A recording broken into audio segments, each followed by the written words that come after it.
तो फ्रेंड्स, खबर आज तक पर हम लोग एक कहानी की ऐसी सीरीज स्टार्ट करने जा रहे हैं जिसमें क्राइम, इंटरटेनमेंट, विज्ञान, हिस्ट्री, पॉलिटी, इन सभी से रिलेटेड बहुत ही वास्तविक कहानियां आएंगी और इसकी एक लंबी सीरीज चलेगी और मेरा कोशिश होगा कि सप्ताह में कम से कम एक कहानी जरूर लेके आया जाए।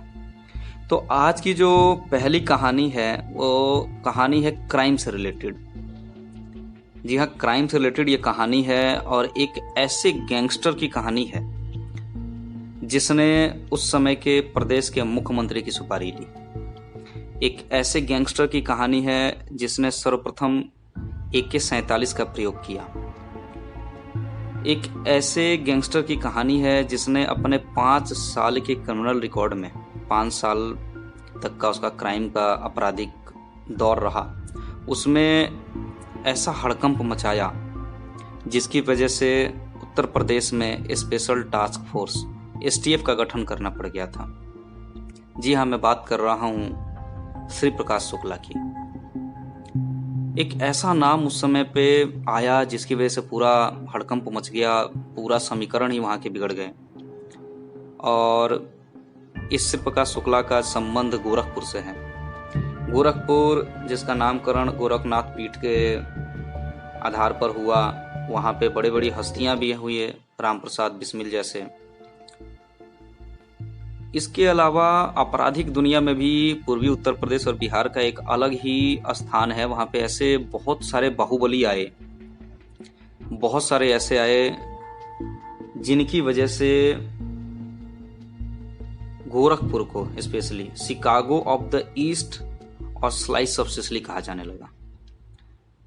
तो वहां पे बाहुबलियों का भी बहुत दबदबा था और इसमें से 2 नाम ऐसे थे जो एक हरिशंकर तिवारी और वीरेंद्र प्रताप शाही। इन दोनों की प्रतिद्वंदिता के बारे में बहुत सारी चर्चाएं होती थी। बहुत बड़े नाम थे ये दोनों ही पॉलिटिशियन। इसका पूरा सब चल ही रहा था, तभी एक ऐसा नाम आता है जिसने गोरखपुर की पूरी हिस्ट्री, ज्योग्राफी, पूरा समीकरण ही, क्रिमिनल हिस्ट्री ही बदल डाली, और वो नाम था श्री प्रकाश शुक्ला। तो श्री प्रकाश शुक्ला के बारे में पूरा डिटेल से जानेंगे। 5 साल का पूरा उसका आपराधिक कार्यकाल रहा और 25 साल की उम्र में उसकी मौत हो गई। लेकिन इस ड्यूरेशन में उसने क्या क्या किया और किस तरह से ऐसा दबदबा था उसका कि उससे पुलिस भी घबराती थी। और क्यों घबराती थी वो घटना के बारे में भी मैं आपको अवगत कराऊंगा कि क्यों पुलिस भी घबराती थी उससे। तो चलिए शुरुआत करते हैं। गोरखपुर में एक गांव है, गोरखपुर डिस्ट्रिक्ट में, उसका नाम है मामखोर गांव। तो यही जो है इस श्री प्रकाश शुक्ला की पैतृक गांव है, इसकी जन्मभूमि है। यहीं पे इसका जन्म हुआ और व्यवसाय से इसके फादर जो हैं, इसके पिता थे, वो व्यवसाय से शिक्षक थे। घर ठीक ठाक था, कोई गरीबी का ऐसा नहीं था। मतलब एक जो मिडिल क्लास फैमिली जिसको बोलते हैं, जिसकी सारी आवश्यकताएं पूरी हो सकती हैं, क्योंकि फादर टीचर थे तो ठीक ठाक फैमिली से बिलोंग करता था ये। और पढ़ने में कोई खास रुचि थी नहीं इसकी, लेकिन हाँ, कदकाठी अच्छी थी और परिवार ठीक था, तो खान पान भी अच्छा था जिससे इसका शरीर ठीक ठाक था। पहलवानी का शौक था शुरुआती समय में, और शायद ये क्रिमिनल अगर ना होता तो शायद आज के समय में ये पहलवानी कर रहा होता। तो एक दिन की बात है, ये श्री प्रकाश शुक्ला जो है अपनी बहन के साथ, पास में ही एक मेला लगा हुआ था, उस मेले को देखने जा रहा था, अपनी बहन को दिखाने के लिए ले जा रहा था। जब ये जा रहा था तो रास्ते में चौराहे पे कुछ लड़कों का ग्रुप खड़ा था, जिसमें एक का नाम था तिवारी। पूरा नाम तो नहीं पता है लेकिन टाइटल तिवारी था। तो तिवारी ने इसकी बहन को देख के सीटी बजा दी।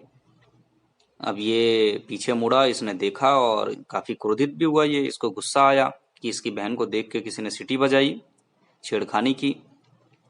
दोनों में थोड़ी बहुत बहस हुई और बहस धीरे धीरे बढ़ती चली गई और श्री प्रकाश शुक्ला ने तिवारी को जमीन पे गिराया और गिरा के मारना स्टार्ट किया। और उसकी इतनी पिटाई की, इतना उसको मारा कि ऑन द स्पॉट तिवारी की मौत हो गई।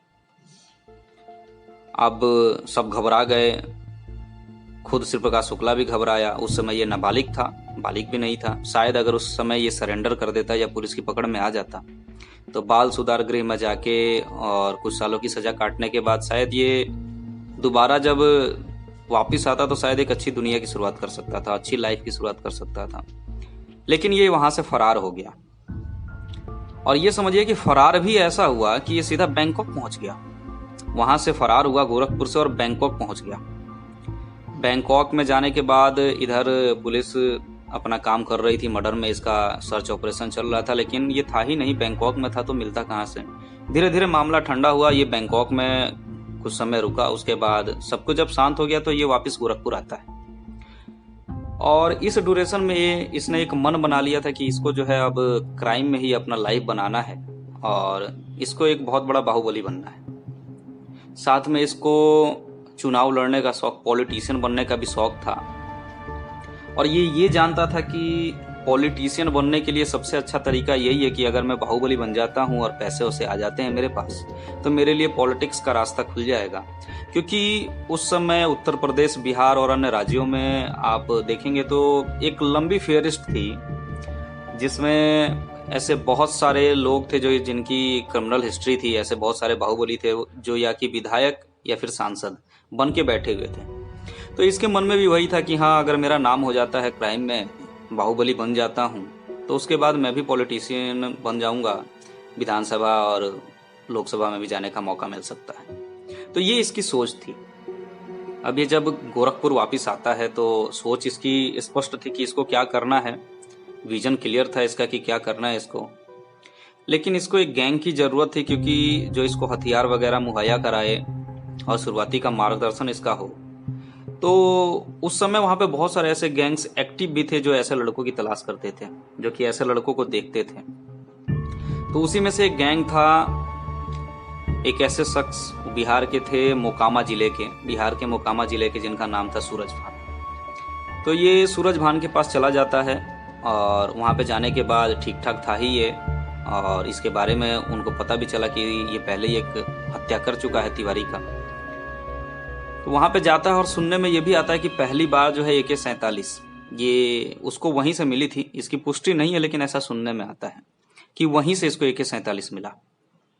तो वहां पे जाता है, हथियार इसको मिलता है, चलाना वलाना सीखता है, कुछ दिन रहता है।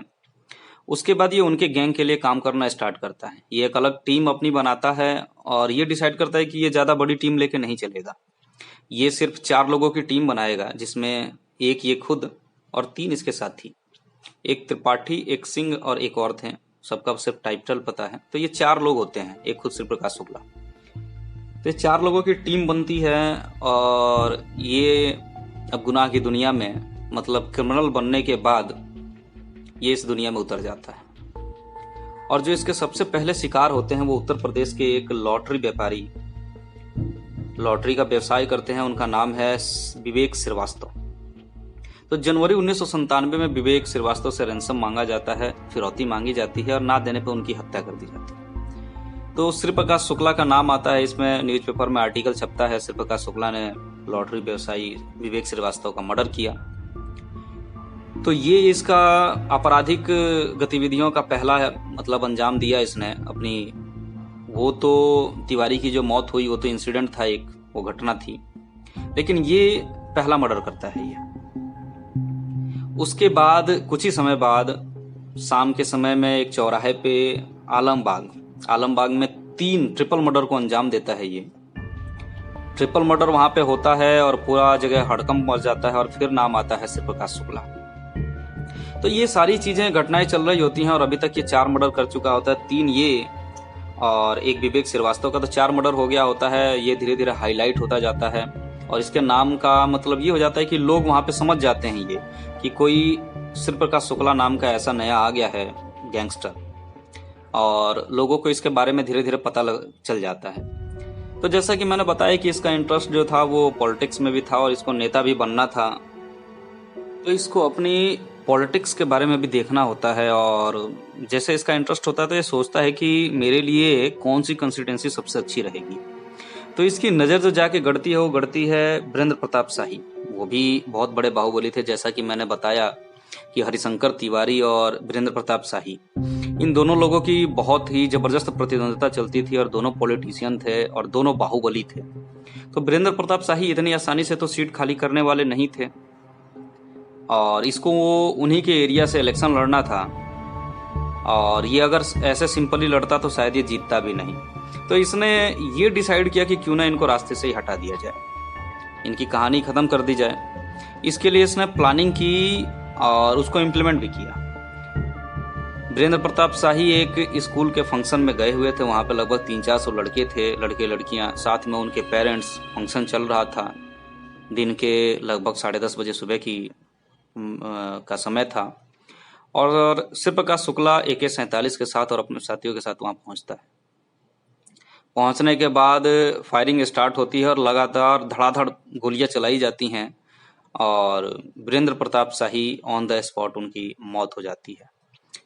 ये जब गोलियां मार रहा होता है उसके बाद उनके शरीर के पास जाता है और अपने पैरों से उलट पुलट के देखता है और फिर गोली मारता है। लगातार शरीर के हर एक हिस्से में गोली मारी जाती है, और गोली मारने के दौरान ही इसके मन में एक डाउट हो जाता है कि जो दिल होता है, हार्ट, वो बाईं तरफ होता है या दाईं तरफ। इस कंफ्यूजन में ये दोनों तरफ 5-5 गोलियां मार देता है। तो बहुत ही दर्दनाक हत्या होती है, बहुत ही दर्दनाक मौत होती है वीरेंद्र प्रताप शाही की। और सुनने में ये भी आता है कि इस मौत में हरिशंकर तिवारी ने कहीं ना कहीं शिव प्रकाश शुक्ला की मदद भी की थी, क्योंकि दोनों की प्रतिद्वंद्विता थी, लेकिन इसका कोई स्पष्टीकरण नहीं है, ये सिर्फ बात है, ऐसी कही जाती है। अब जो भी हो, तो इस तरह से वीरेंद्र प्रताप शाही का मौत होता है। और वीरेंद्र प्रताप शाही जो हैं पॉलिटिशियन थे और बहुत बड़ा नाम था उनका उस एरिया में। तो समझिए कि ये इतना हाईलाइट होता है, बहुत हाइक पे चला जाता है, और एक नया बाहुबली बन के उभरता है शिव प्रकाश शुक्ला। हर जगह इसी की चर्चाएं हो रही होती हैं, और लोगों में खौफ का माहौल। उत्तर प्रदेश, बिहार, नेपाल, वेस्ट बंगाल, झारखंड, हरियाणा, दिल्ली, इन सभी, दिल्ली NCR का जो भी इलाका है, इन सभी जगह इसका दबदबा हो जाता है शिव प्रकाश शुक्ला का। अब इतना हो जाने के बाद ये क्या करता है कि मई में एक मूलराज अरोरा थे। तो मूलराज अरोरा जो थे ये लखनऊ के बहुत बड़े बिल्डर थे। तो इनको ये किडनैप करता है और इनसे 2 करोड़ की फिरौती लेता है। तो इस तरह से बहुत सारी घटनाओं को अंजाम देता है, और पुलिस देखती रह जाती है, क्योंकि उस समय बहुत ही एडवांस वेपन AK-47 का ये प्रयोग करता था। तो थाने की पुलिस भी इस पे अटैक करने में घबराती थी, और घबराने का वजह भी था, क्योंकि 2-3 बार जो मुठभेड़ हुई शिव प्रकाश शुक्ला से पुलिस की, उसमें पुलिस को मुक्की खानी पड़ी। हर बार ये निकल के चला गया। उसी की एक कहानी है कि लखनऊ के है हजरतगंज में ये एक बार बाल कटाने आने वाला था, और पुलिस को इनपुट मिल गया कि शिव प्रकाश शुक्ला आ रहा है बाल कटाने के लिए, क्योंकि वो घर पे अपने सेविंग नहीं करता था, जहाँ पे रहता था सेविंग नहीं करता था, बाहर ही बाल कटाता था और दाढ़ी बनाता था।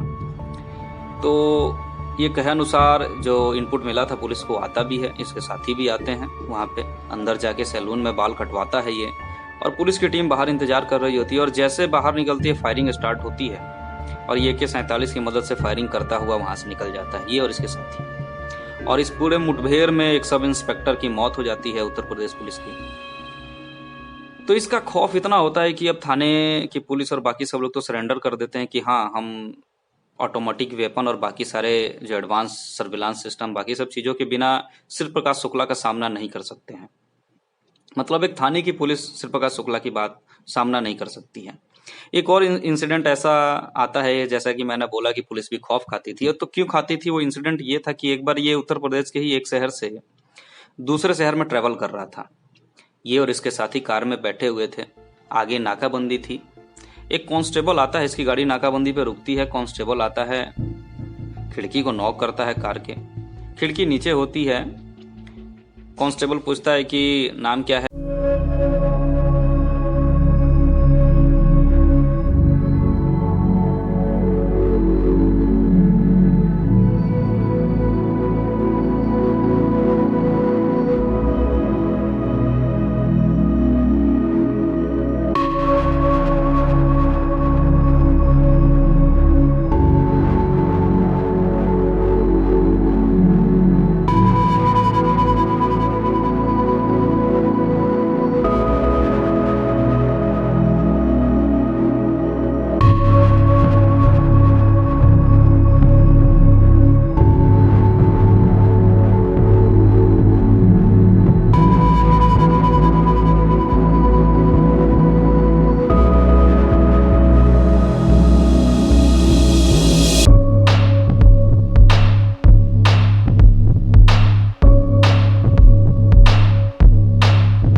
उसके कुछ ही समय बाद, लेकिन पुलिस मजबूर थी, कुछ कर नहीं पाती, और कुछ ही समय बाद एक और हत्या।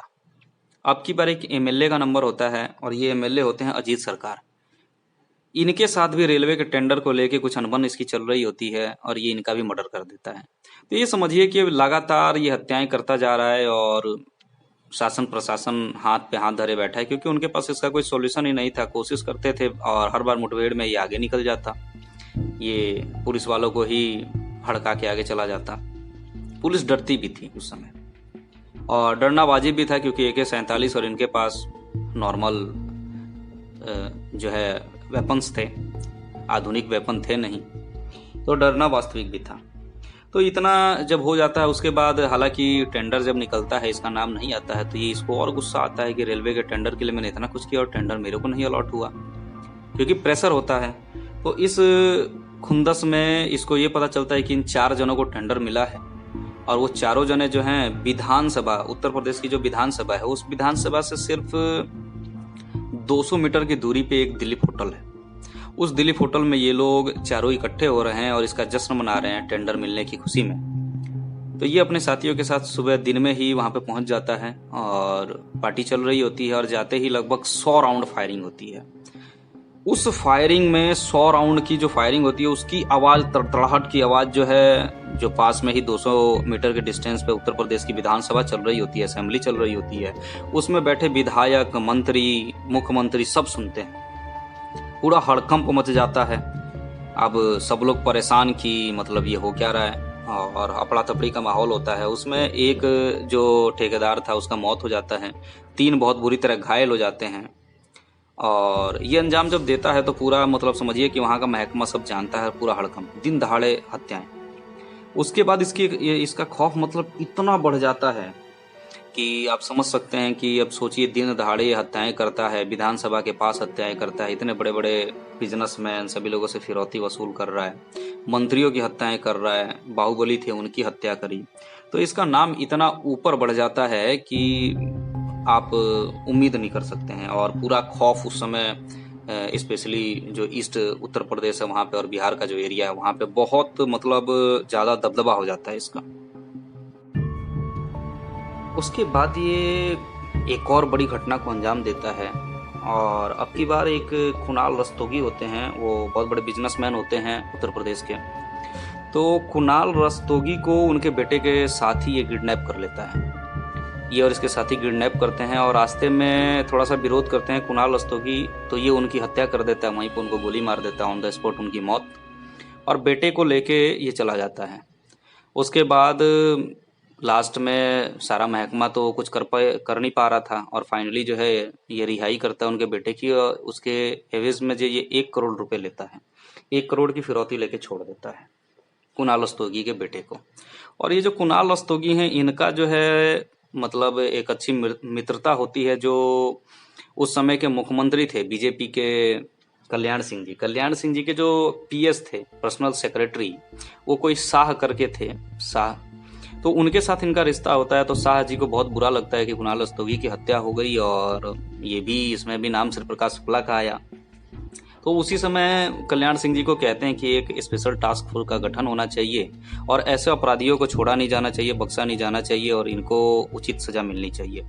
लेकिन उस समय कल्याण सिंह जी ज़्यादा कुछ विशेष ध्यान नहीं देते हैं, और बात यहीं पर रह जाती है, और STF का गठन नहीं हो पाता है। लेकिन इसके कुछ ही समय बाद जो बीजेपी के एक और बड़े लीडर हैं, आज भी नेता हैं, सांसद हैं, साक्षी महाराज जी एक बहुत बड़ा खुलासा करते हैं, और बोलते हैं कि एक सुपारी दी गई है, और ये सुपारी जो है सीधा मुख्यमंत्री की दी गई है, और सुपारी लेने वाला जो है वो है श्री प्रकाश शुक्ला, और रकम जो है पूरे 5 करोड़ की रकम में मुख्यमंत्री की सुपारी दे दी गई है श्री प्रकाश शुक्ला को। जब बात आती है सामने तो पूरा हड़कंप मच जाता है। मुख्यमंत्री भी इस चीज को लेकर परेशान, क्योंकि वो भी उसके क्रिमिनल हिस्ट्री को देख ही रहे थे कि किस तरह से वो वारदातों को अंजाम दे रहा था, ऑटोमेटिक वेपन AK-47 यूज कर रहा था। तो वो समझ गए थे। अफड़ा तफड़ी में मीटिंग का आयोजन होता है, अपने घर पे पुलिस प्रशासन के अधिकारी को बुलाते हैं और बोलते हैं कि ये क्या चल रहा है, और ये श्री प्रकाश शुक्ला ने मेरे नाक में दम कर रखा है, लगातार ऐसे वारदातों को अंजाम देता जा रहा है और पुलिस प्रशासन कुछ नहीं कर पा रहा है। तो पुलिस अधिकारी बोलते हैं कि सर सिर्फ यही कारण तो नहीं हो सकता आपके परेशान होने का। तो बोलते हैं कि हाँ, वजह सिर्फ यही नहीं है, वजह अब ये है कि इसने, सुनने में ये आया है कि इसने मेरी भी सुपारी ले ली है और मेरी हत्या करना चाहता है ये जब बात पुलिस अधिकारी को पता चलती है तो उनके हाथ पांव फूल जाते हैं कि ये क्या। और मुख्यमंत्री जी ये भी बोलते हैं कि इस लड़के को मैं देख रहा हूँ जिस तरह से हत्याएं कर रहा है, जिस तरह से वारदात को अंजाम दे रहा है, तो ये बहुत ही मुमकिन है कि ये मेरी सुरक्षा घेरे को भेद के और मेरी भी हत्या कर सकता है। ये ऐसी पूरी संभावना है, तो आप जल्दी से जो भी करना है कीजिए। पुलिस अधिकारी सुनते हैं, वो भी परेशान होते हैं इस बात को सुन के, क्योंकि वाजिब था, क्योंकि इतना बड़ा क्रिमिनल और जो कि ऐसे बहुत सारे वारदातों को अंजाम देता हुआ आया है, तो वो कुछ भी कर सकता था। और फिरौती उसको मिली गई, मतलब ये सुपारी ले ही लिया था उसने। तो पुलिस अधिकारी जो होते हैं बोलते हैं कि सर एसटीएफ का ही गठन करना पड़ेगा, एक स्पेशल टास्क फोर्स बनाते हैं और उसमें मैं अपने तरीके से काम करूंगा और उसके बाद इस मामले को निपटाया जाएगा। मुख्यमंत्री उस समय समझ जाते हैं कि सिचुएशन बहुत गंभीर और एसटीएफ की ज़रूरत है। वो इसकी मंजूरी दे देते हैं और 4 मई 1998 को एसटीएफ का गठन होता है और अजय राज शर्मा इसके पहले एडीजी बनाए जाते हैं। तो एसटीएफ का गठन हो गया, साथ में उनका और भी कुछ डिमांड होता है कि जैसे भी कोई पुलिस वाला एसटीएफ की टीम का जो भी होगा, जो इधर उधर अलग स्टेट में बाकी जगह ट्रेवल करेगा, पेट्रोल, खाने पीने, इन सब की जो भी होटल में रहने, इन सभी की खर्चा आएगा, तो वो अपने जेब से भर देगा। बाद में आने के बाद सरकार उसको ये सारे पैसे मुहैया कराएगी। तो इस पे भी सहमति बन जाती है। साथ में एक और डिमांड होता है कि नई गाड़ियाँ, क्योंकि पुलिस का उनका कहना ये होता है कि जो पुलिस की गाड़ियाँ होती हैं वो दूर से पहचान में आ जाती है कि हाँ ये पुलिस की गाड़ियाँ हैं, तो इस ऑपरेशन को अंजाम देने के लिए हमें कुछ नई गाड़ियाँ भी लेनी हैं। तो उसकी भी परमिशन जो है कल्याण सिंह जी दे देते हैं। और उस समय टाटा की टाटा सोमो ये नई नई लॉन्च हुई होती है, तो ये एसटीएफ के जो अजय राज शर्मा हैं ये 10 सफ़ेद टाटा सोमो का ऑर्डर देते हैं और उन सभी पे कोई नंबर प्लेट नहीं होता है, वो बिना नंबर्स की गाड़ियाँ होती हैं। तो इस तरह से आ जाता है और गाड़ियों का सब कुछ हो जाता है। और फिर ये बोलते हैं कि इसके लिए हम कोई एसटीएफ के लिए नया रिक्रूटमेंट नहीं करेंगे और एसटीएफ में जो हमारे उत्तर प्रदेश के ही अच्छे अच्छे जो जितने भी पुलिसकर्मी हैं उनको मैं इसमें शामिल करूंगा, जो जितने भी जो अधिकारी हैं उनको शामिल करूंगा और उससे एसटीएफ का गठन होगा। तो ये हो जाता है। तो फिर ये क्या करते हैं कि टोटल 50 ऐसे पुलिस के जो बेस्ट पुलिस होती है उसमें 35 साल या उससे कम उम्र के लोगों को चुनते हैं और उससे एसटीएफ का गठन होता है। पूरी एसटीएफ तैयार हो जाती है। अब एसटीएफ तैयार हो गई, उसके बाद इनको 43 ऐसे क्रिमिनल का लिस्ट दिया जाता है जिनका इनको या तो एनकाउंटर करना था या उनको जिंदा पकड़ना था। और उसमें जो पहला नाम होता है वो होता है शिव प्रकाश शुक्ला। अब टारगेट इनको पता है, किसके साथ क्या करना है वो पता है, टीम का गठन हो चुका है, गाड़ियां आ चुकी हैं, सब कुछ सारा परमिशन मिल चुका है। लेकिन पेच कहाँ फंसता है? तो पेच फंसता है कि अभी तक इतने वारदातों का अंजाम देने वाला जो शिव प्रकाश शुक्ला होता है उसकी कोई तस्वीर ही नहीं होती है। आज तक उसकी कोई तस्वीर आउट नहीं हुई होती है। अब इससे एसटीएफ की टीम काफी परेशान रहती है कि ना हमारे पास तस्वीर है ना कुछ, और सिर्फ एक नाम। तो नाम से सिर्फ किस तरह से पकड़ा जाएगा, किस तरह से हम अपने ऑपरेशन को अंजाम देंगे, किस तरह से एनकाउंटर करेंगे, तो ये बहुत बड़ी समस्या होती है। अब ये लोग जांच पड़ताल स्टार्ट करते हैं। अब उसमें जो सबसे बेस्ट इनको दिखता है वो दिखता है कि इनको कहीं से इनपुट मिलता है। इनपुट मिलता है कि एक इसके दोस्त की शादी हुई थी और उसमें ये शिव प्रकाश शुक्ला आया था। अब ये बात पुलिस विभाग को जैसे पता चलता है और ये भी पता चलता है कि उसकी वीडियो रिकॉर्डिंग भी हुई है, तुरंत पहुंचते हैं वहाँ पे। वीडियो रिकॉर्डिंग करने वाले को उठाया जाता है, पूछताछ किया जाता है, तो उसमें वो बोलता है कि शिव प्रकाश शुक्ला आया था और उसको पता चला कि वीडियो रिकॉर्डिंग हुआ है, तो उसने सबको बोल दिया कि जिसने रिकॉर्ड किया है या जिसके पास भी रिकॉर्डिंग पड़ी है उसको जला दिया जाए। तो हमने जला दिया है, हमें अपनी जान प्यारी है। तो पुलिस की एसटीएफ टीम को वहाँ पे निराशा हाथ लगती है, वापस आते हैं। फिर ये ऐसे रिश्तेदारों के यहाँ छापामारी वगैरह करते हैं और कोशिश करते हैं कि कैसे भी एक तस्वीर मिल जाए। तो ऐसे करते करते इनको एक खबर मिलती है कि एक बर्थडे पार्टी में इनका जो शिव प्रकाश शुक्ला का जो बहन बहनोई है उसके यहाँ शिव प्रकाश शुक्ला एक बर्थडे पार्टी में आने वाला है। एसटीएफ की टीम चारों तरफ से घर को घेर लेती है, जाती है वहाँ, लेकिन ऐसा कुछ भी नहीं होता। शिव प्रकाश शुक्ला नहीं होता वहाँ पे। और जब पूछताछ होती है तो बहन बहनों से पूछताछ चल ही रहा होता है, तभी एक लड़की अंदर से आती है और बोलती है कि नहीं नहीं, शिव प्रकाश शुक्ला मामा नहीं आए थे, मेरा बर्थडे था वो 6 महीना पहले आए थे, अभी नहीं आए थे। तो उससे एसटीएफ की टीम मांगती है क्या बेटा कोई तस्वीर है, तो वो बोलती है हाँ है मैं अभी लाके देती हूँ। और वो जाती है अंदर किताब से एक तस्वीर निकालती है, ब्लैक एंड व्हाइट लाके देती है पुलिस को। ये देखते ही जो शिव प्रकाश शुक्ला के बहन बहनोई थे वो फूट फूट कर रोने लगते हैं कि ये तो तस्वीर देखते ही उसको पता चल जाएगा कि ये कहाँ से मिली है और वो हम लोगों का हत्या कर देगा। एसटीएफ टीम बोलती है कि नहीं आप तो उसके परिवार वाले हैं, आपको थोड़ी मारेगा। बोलता है नहीं नहीं इन सब चीज़ों में वो परिवार नहीं देखता है और वो जो है अब हमारी हत्या कर देगा, अब हम नहीं बच पाएंगे। एसटीएफ की टीम काफ़ी समझाती है और बोलती है कि आप बेफिक्र रहिए, ये बात कहीं से भी आउट नहीं होगा कि तस्वीर आपके यहाँ से आई है। और उनको आश्वासन दे के सुरक्षा का मतलब पूरा सही से आश्वासन देते हैं और वहाँ से चल देते हैं। आने के बाद अब प्रॉब्लम क्या होता है कि आधा फोटो होता है, पूरा फोटो कैसे आए, पूरे शरीर का फोटो कैसे तैयार किया जाए। तो उस समय कार्ड्स का बहुत ज़्यादा प्रचलन होता है, हीरो हीरोइन के कार्ड बिकते थे, लोग अपने जेबों में उस कार्ड को लेके रखते थे। तो ये देखते हैं कि इसकी कद काठी और इसका जो बॉडी वॉडी है वो किससे मिलता है, तो वो फाइनली सुनील शेट्टी से मिलता था। तो ये क्या करते हैं कि इसका जो सर वाला हिस्सा और सुनील शेट्टी के नीचे का पोर्शन वो ज्वाइंट कर दिया जाता है, और ज्वाइंट करके एक मतलब स्टूडियो वाले को दिया जाता है और बोला जाता है कि इसका जो है 50 पासपोर्ट साइज फोटो और बाकी जो है बड़े फोटो निकाल के दे दो और कलर्ड होना चाहिए। तो वो यही एक दुकान थी सिर्फ कलर्ड फोटो निकालने की, और वो करता भी है और बहुत बखूबी काम करके और वो कलर्ड फोटो निकाल देता है, पासपोर्ट और फुल साइज दोनों। हर जगह फोटो चिपकाया जाता है और न्यूज़पेपर में आर्टिकल छपता है जिसमें शिव प्रकाश शुक्ला की फोटो के साथ पूरा आर्टिकल छप जाता है। शिव प्रकाश शुक्ला को ये बात पता चलती है उसके मुखबिरों के माध्यम से, और वो जानता है, वो बोलता है नहीं ऐसा कैसे हो सकता है, मेरी तो कोई तस्वीर ही आज तक नहीं आई और आज तक आउट हुई है, मेरी तस्वीर कैसे छप सकती है। न्यूज़पेपर उसके पास जाता है, देखता है तो बोलता है हाँ तस्वीर में तो मैं ही हूँ, ये कैसे हो गया। लेकिन इससे कोई ज़्यादा फर्क नहीं पड़ता, एक सिर्फ तस्वीर है और नाम है, सिर्फ इतने में ही उसको शख्स को ढूंढना है। बहुत परेशानी थी। तभी उस समय क्या था कि नया नया जो है स्मार्टफोन नहीं, जो नॉर्मली फ़ोन होते थे, मोबाइल फ़ोन का नया नया समय चला था। बहुत सारे ऐसे मोबाइल फ़ोन आने स्टार्ट हुए थे, तो इसको मोबाइल फ़ोन का भी शौक था शिव प्रकाश शुक्ला को। साथ में ही इसको जो है नई नई गर्लफ्रेंड्स बनाना, उनसे बात करना, इन सब चीज़ों का भी, अयाशी का, घूमना फिरना, इन सब का शौक था। तो शिव प्रकाश शुक्ला खुद कहा भी करता था उस समय कि उसका जो है एक दिन के मोबाइल का बिल लगभग 5,000 रुपये आता है। 5,000 रुपये अच्छा खासा अमाउंट था उस समय पे।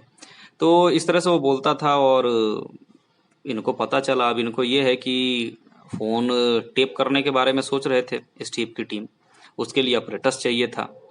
तो ऑपरेटर्स के लिए इनको पता चला कि एक आईआईटी कानपुर का लड़का है, इंजीनियर है, वो इसमें इनकी हेल्प कर सकता है। तो उससे जाके ये बातचीत करते हैं और वो बोलता है कि ठीक है सर, 5,000 रुपये के आसपास लागत आएगी और हम एक ऐसा तैयार कर देंगे कि आप जो है उसको टेप करके और सुन सकें। तो ये बात जब हो जाती है तो वो जो इंजीनियर होता है आईआईटी कानपुर के, वो बना के दे देते हैं एक ऐसा टेप। उसको ट्रायल किया जाता है तो वो सक्सेसफुल रहता है और उससे ईजिली जो है आप फ़ोन को टेप करके और बातें सुन सकते थे। अब इनको क्या है कि नंबर चाहिए था, तो धीरे धीरे नंबर की तलाशी स्टार्ट होती है। तभी एक फ़ोन, एक होटल के मालिक थे, उनको एक फ़ोन आता है और काफ़ी गाली गलौज में बात किया जाता है और उनको बोला जाता है कि तूने इतना कमा लिया, क्या हमारा हिस्सा इसमें नहीं बनता है? तो आज तक तूने जितनी भी प्रॉपर्टी बनाई है उसका 10% तू कैलकुलेट कर और कैलकुलेट करके और हमें दे दे, और मैं जो है परसों आऊँगा और परसों जो है ये रकम तेरे को देना है। तो बोलता है कि मैं फिर से कॉल करूँगा तेरे को, तब तक तू ये पैसे का इंतजाम कर और अपना कैलकुलेशन करके कितना अमाउंट बनता है। तो हफड़ा तपड़ी में डर के और वो आते हैं पुलिस के पास, मुस्लिम होते हैं, आगे सारा कुछ बताते हैं कि ऐसे ऐसे है और मेरे पास शिव प्रकाश शुक्ला का कॉल आया है और उसने ऐसे ऐसे फिरौती का डिमांड किया है मेरे से, और उसने ये बोला है कि वो फिर से कॉल करेगा। तो वही स्टेप की टीम बोलते चलिए ये अच्छा हुआ कि उसने ये बोला कि फिर से कॉल करेगा, और होता भी ऐसा है कि दोबारा से उसका कॉल आता है, फिर से फिरौती का मांग करता है वो। और लेकिन ये उस समय पे ये होटल के जो मालिक होते हैं इतने डरे और सहमे होते हैं कि ये बात करने की स्थिति में नहीं होते। तो एक कांस्टेबल, एक मुस्लिम कांस्टेबल भी होता है, वही उनके बिहाफ पे बात करता है। बातचीत होती है, बातचीत होने के बाद वो बोलते हैं कि ऐसा है, बार्गेनिंग करना है इसके साथ ताकि ज़्यादा समय तक बात हो, ताकि हम इसके बातों को सुन सकें और इसके लोकेशन को भी ट्रैक कर सकें। लेकिन वो इतनी देर बात नहीं होती है, लेकिन वो कन्वर्सेशन के दौरान ही एक बात बोल देता है कि वो अभी दिल्ली में है और जल्दी ही 2 से 3 दिन के अंदर वहाँ पे पहुँचेगा और उसके बाद उनसे वो रकम लेगा। तो जैसे ही एसटीएफ की टीम को पता चलता है कि वो दिल्ली में है और नंबर पता चल ही जाता है कि ये उसका नंबर है। इसके अलावा वो एक नहीं लगभग 14 सिमों का प्रयोग करता था, तो अलग अलग सिम से कॉल करता था। तो एसटीएफ की टीम के पास कुछ नंबर ऐसे आ जाते हैं और एसटीएफ की टीम तुरंत जो है दिल्ली के लिए रवाना होती है और दिल्ली के आज़ादपुर में आके एक होटल लेते हैं और यहाँ पे सारी एसटीएफ की टीम इकट्ठी हो जाती है। फिर से शिव प्रकाश शुक्ला के फ़ोन को सुना जाने लगता है। शिव प्रकाश शुक्ला अलग अलग नंबरों से और भी 2-4 बार जो है होटल के मालिक को कॉल करता है। वहाँ पे कांस्टेबल कॉल उठाता है, बात होती है, फिर वही डिमांड करता है और वो उसमें हामी फाइनली भरी जाती है कि हाँ चलिए आप आइए, हम आपको पैसा दे देंगे। तो फिर वो बोलता है ठीक है मैं आऊँगा, अभी मेरे को थोड़ा सा रांची में भी काम है। इसके अलावा वो अपने बहुत सारी गर्लफ्रेंड्स को भी कॉल करता है, उनसे बातचीत कर रहा होता है, तो उसके फ़ोन को भी सुना जाता है। सुनने में एक आता है कि एक वो गोरखपुर की लड़की होती है, उससे वो बात कर रहा होता है। तो उसी दौरान वो ये बोलता है कि उसको 22 सितंबर को मॉर्निंग में उसकी फ़्लाइट है, वो रांची जाने वाला है और रांची से जब वो आएगा तब उससे मिलेगा। तो ये चीज़ पता चल जाता है जैसे ही एसटीएफ की टीम को। तो दिल्ली पुलिस और क्राइम ब्रांच के साथ मिलके एसटीएफ जो है 22 तारीख के मॉर्निंग में पूरे एयरपोर्ट को घेर लेता है। वहाँ पे सादी वर्दी में सारे पुलिस वाले लग जाते हैं। उनको ये पता था कि ये आएगा, इसकी फ्रिक्सिंग होगी तो ये पकड़ा जाएगा और फ्रिक्सिंग में जो है जैसे पकड़ा जाएगा तो हम इसको अरेस्ट कर लेंगे यहीं से। लेकिन 5:30 का समय बीत जाता है, फ्लाइट में सारी सीटें भर जाती हैं, सिर्फ एक सीट खाली होती है और फ्लाइट के जाने का टाइम हो जाता है। तब एयरपोर्ट अथॉरिटी बोलती है उनको कि देखिए ऐसा तो कोई आया नहीं जो कि सस्पेक्ट हो और फ्लाइट में सिर्फ एक सीट खाली और जाने का टाइम हो गया है। फ्लाइट निकल जाती है, शिव प्रकाश शुक्ला नहीं आता है। पुलिस को निराशा हाथ लगती है, वापस अपने होटल आते हैं और फिर से इसके फ़ोन को, शिव प्रकाश शुक्ला के फ़ोन को टेप करना स्टार्ट कर देते हैं। अब जब स्टार्टिंग होती है तो फिर ये अपनी गर्लफ्रेंड को फ़ोन करता है, बोलता है कि ऐसा है कि मैं रात में थोड़ा ज़्यादा देर तक जगा रह गया जिसकी वजह से मेरी आंख नहीं खुली और मेरी फ़्लाइट मिस हो गई। तो अब मैं कल जाऊंगा, उसके बाद तुमसे मिलने आऊँगा। तो चलिए इतना पता चल गया कि हाँ वो उसको शक नहीं हुआ था, दरअसल वो सोने के चक्कर में नहीं जा पाया था। नहीं तो एसटीएफ की टीम को लगा था कि शायद उसको कहीं से इनपुट मिल रहा है, शक हो गया है।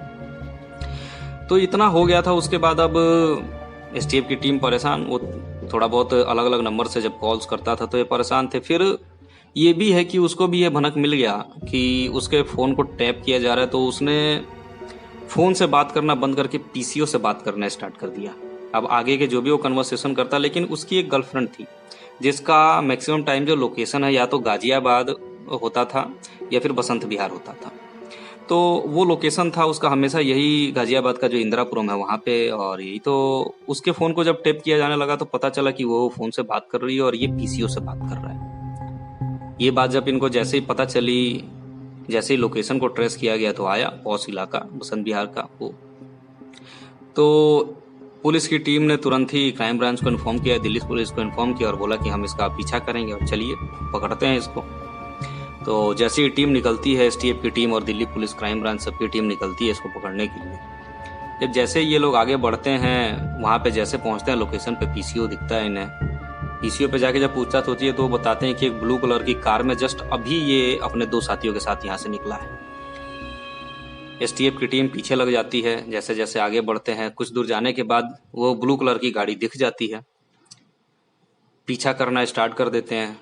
कुछ दूर जाने के बाद शिव प्रकाश शुक्ला को शक हो जाता है कि उसका पीछा हो रहा है और सफ़ेद कलर की गाड़ी उसका पीछा कर रही है। लेकिन कुछ दूर आगे जाता है तो उसके वहम को मिटाने के लिए जो ये 10 टाटा सुमो की गाड़ियां थी, इसमें से 2 गाड़ियों को आगे भेज दिया जाता है कि आप इसको क्रॉस कर जाइए ताकि इसके मन से शक हटे।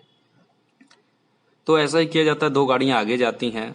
लेकिन शिव प्रकाश शुक्ला भी समझदार था, उसको शक तो था ही कि हाँ नहीं ये कुछ भी कर रहे हैं लेकिन मेरा पीछा हो रहा है।